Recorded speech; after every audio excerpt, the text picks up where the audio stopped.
ರಾಯಚೂರು ಜಿಲ್ಲೆಯ ಮಾನ್ವಿ ತಾಲೂಕಿನ ನೇತಾಜಿ ಶಿಕ್ಷಣ ಸಂಸ್ಥೆಯಲ್ಲಿ ಸ್ವಾತಂತ್ರ್ಯ ಸೇನಾನಿ ನೇತಾಜಿ ಸುಭಾಷ್ ಚಂದ್ರ ಬೋಸ್ರವರ 127ನೇ ಜಯಂತಿಯನ್ನು ವಿಶಿಷ್ಟ ರೀತಿಯಲ್ಲಿ ಆಚರಿಸಲಾಯಿತು.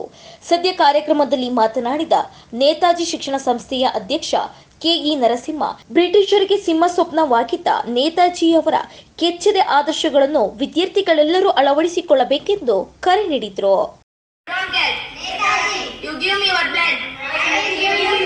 ನನ್ನ ದೇಶಕ್ಕಾಗಿ ಗಲ್ಲಿಗೇರುವುದಾದರೆ ನಾವು ಸಹಸ್ರ ಬಾರಿ ನಗುತ್ತಾ ಕರೆಯಿಡುತ್ತೇವೆ.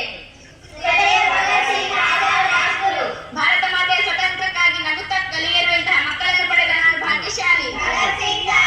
ಶಕ್ತಿಶಾಲಿ ಅರ್ಥವೇ ನೇತಾಜಿ ಜಯಂತಿಗೆ.